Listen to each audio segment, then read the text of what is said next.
প্রিয় ছাত্রছাত্রীরা, আজকে আমি তোমাদেরকে এই ভিডিওর মাধ্যমে ক্লাস 6-এর ভূগোলের যে সমস্ত প্রশ্নগুলো দেওয়া হয়েছে দ্বিতীয় পর্যায়ে মূল্যায়নের জন্য 2025 সালের রায়মার্টিন প্রশ্নবিচিত্রাতে স্কুল নম্বর 2 নম্বর স্কুলের যে সমস্ত প্রশ্নগুলো আছে 302 নম্বর পেজে সমস্ত প্রশ্নের উত্তর আমরা আলোচনা করবো আজকে এই ভিডিওর মাধ্যমে। তোমরা ভিডিওটা শুরু থেকে শেষ অবধি অবশ্যই দেখবে, আর চ্যানেল যদি নতুন হয়ে থাকে অবশ্যই তোমরা চ্যানেলটাকে সাবস্ক্রাইব করে রাখবে পরবর্তী যে স্কুলগুলো আছে সেগুলোর প্রশ্ন উত্তর পাওয়ার জন্য।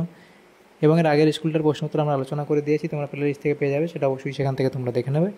আর আজকে আমরা 2 নম্বর স্কুলের প্রশ্ন উত্তরগুলো আলোচনা করবো। তো 2 নম্বর স্কুলে দেখো যে প্রশ্নগুলো বলা হয়েছে, প্রথমে 10টা এমসিকিউ টাইপ প্রশ্ন দেওয়া হয়েছে। তাহলে একের দাগে প্রশ্ন কি, সঠিক উত্তরটি নির্বাচন করো। একের দাগের একের প্রশ্ন, মহাকাশ স্টেশন থাকে, তাহলে সেটা কোথায়? সেটা হলো এক্সোস্ফিয়ারে। এরপরে আছে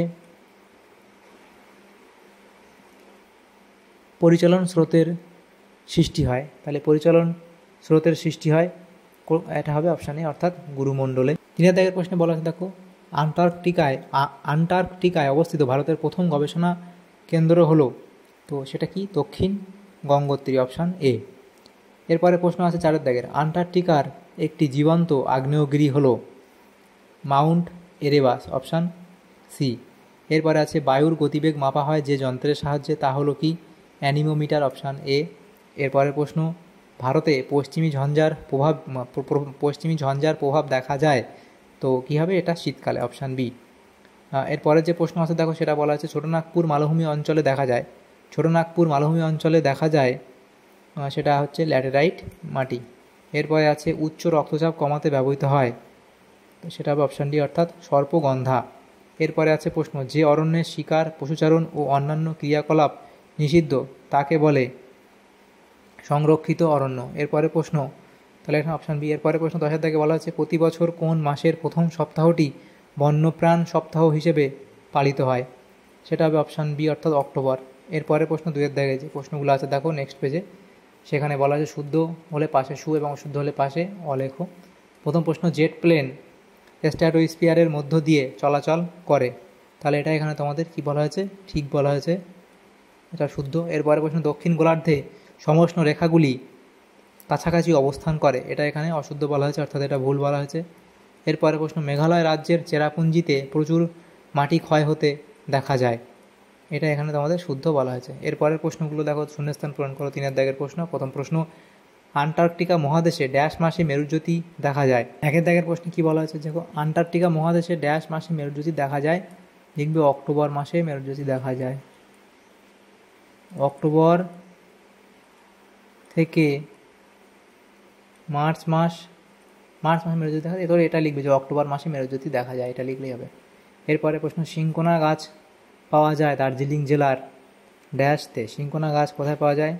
দার্জিলিং জেলা, এটা হবে এখানে তোমাদের মুংপুতে।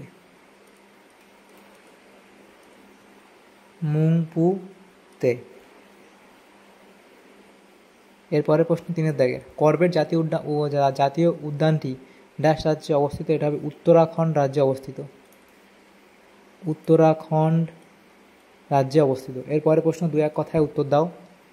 2-1 কথায় উত্তর দাও যে কোনো 5টি। প্রথম প্রশ্ন এখানে দেওয়া আছে দেখো, ইউরোপের পশ্চিম দিকে কোন মহাসাগর রয়েছে? ইউরোপের পশ্চিম দিকে কোন মহাসাগর রয়েছে? সেটা হচ্ছে তোমাদের এখানে লিখবে উত্তর আমেরিকা। উত্তর আমেরিকা। এরপরের প্রশ্ন, আকাশে মেঘের পরিমাণের পরিমাপক কি? তো এটা তোমরা এখানে মার্চ থেকে অক্টোবর লিখবে। মার্চ থেকে অক্টোবর মাসে মেরুজ্যোতি দেখা যায়। এরপরে দেখো, আকাশে মেঘের পরিমাণের পরিমাপ কি? তো লিখবে মেঘাচ্ছন্নতা।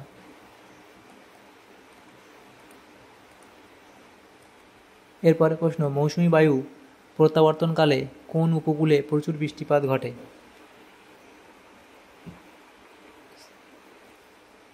তো এটা তোমরা অক্টাসও লিখতে পারো, অক্টাস,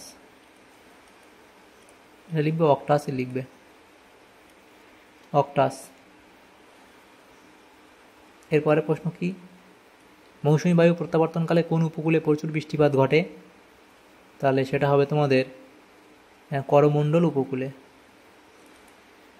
করমণ্ডল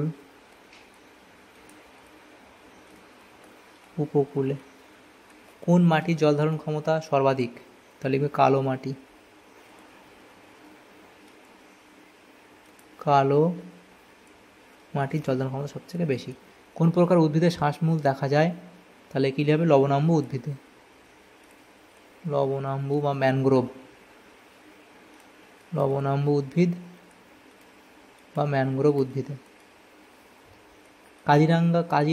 কাজিরাঙা জাতীয় উদ্যানটি কেন বিখ্যাত? লিখবে এক শৃঙ্গ গন্ডারের জন্য। এক শৃঙ্গ গন্ডারের জন্য এটি বিখ্যাত। এরপরে যে প্রশ্নগুলো আছে দেখো, পাঁচের দাগের প্রশ্ন বাম দিকের সঙ্গে ডান দিক এখানে মেলাতে দেওয়া হয়েছে। তাহলে বাম দিক এবং ডান দিক আছে। আধি, তাহলে এটা তোমরা মেলাবে রাজস্থান। উনাম সেটা হচ্ছে কেরালা। লাল মাটি সেটা হলো তোমাদের ওড়িশা। গির অরণ্য সেটা হচ্ছে গুজরাট। এভাবে মিলিয়ে নেবে।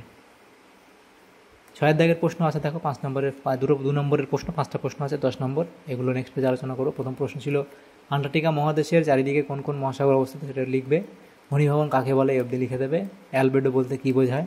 তাকে অ্যালবেডো বলে, এই অবধি লিখে দেবে। একে অ্যালবেডো বলে। এরপরে প্রশ্ন ভেষজ উদ্ভিদ কাকে বলে, তার সংজ্ঞা, উদাহরণ, ব্যবহার। তোমরা এগুলো লিখবে যে ভেষজ উদ্ভিদ কাকে বলে, এই অবধি। এরপরে যে প্রশ্নগুলো আছে দেখো সেটা আচ্ছা 5 নম্বর প্রশ্ন পরিযায়ী পাখি কী? তাহলে পরিযায়ী পাখি সম্পর্কে লিখে দেবে। তারপর 7 দাগের 8 দাগের 9 দাগের প্রশ্নগুলো নেক্সট পেজে আলোচনা করবো। দেখো প্রথম প্রশ্ন আবহাওয়া ও জলবায়ুর মধ্যে 3টি পার্থক্য লেখো। আবহাওয়া এবং জলবায়ুর মধ্যে দেখো সংজ্ঞা, স্থান, সময়, পরিবর্তন, প্রভাব ইত্যাদির উপর পার্থক্য লেখা আছে, লিখে নেবে। তারপরে আছে দেখো ভারতে মৌসুমী জলবায়ুর প্রভাবগুলি কী? তাহলে বৃষ্টিপাত হয়, ঋতু পরিবর্তন হয়, আর্দ্র গ্রীষ্মকাল ও শুষ্ক শীতকাল হয়। আর্দ্র গ্রীষ্মকাল ও শুষ্ক শীতকাল। তারপর উষ্ণতার হ্রাস, প্রাকৃতিক দুর্যোগ ইত্যাদি। এরপরে প্রশ্ন মৃত্তিকা সংরক্ষণের 3টি উপায় লেখো। তাহলে মাটি সংরক্ষণ উপায়গুলি দেখো, এখানে আমরা যে উপায়গুলো লিখেছি 10টা উপায় লেখা আছে।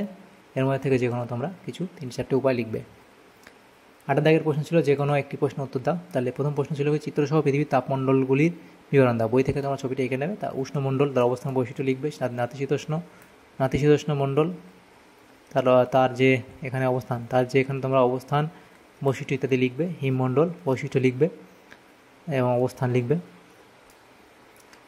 2 দাগের প্রশ্ন আছে ভারতের স্বাভাবিক উদ্ভিদকে কয়টি ভাগে ভাগ করা যায় ও কী কী?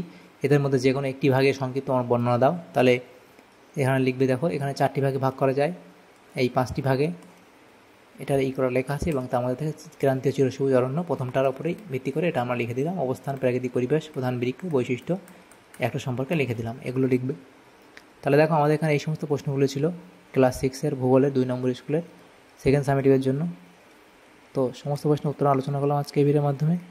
তোমার যদি সামান্যতম উপকার এসে থাকে ভিডিওটা অবশ্যই একটা লাইক করবে আর বেশি বেশি করে বন্ধুদের সাথে শেয়ার করবে এবং পরবর্তী যে স্কুলগুলো আছে সেগুলোর প্রশ্ন উত্তর পাওয়ার জন্য অবশ্যই তোমরা আমাদের চ্যানেলটাকে সাবস্ক্রাইব করে রাখবে। Thanks for watching.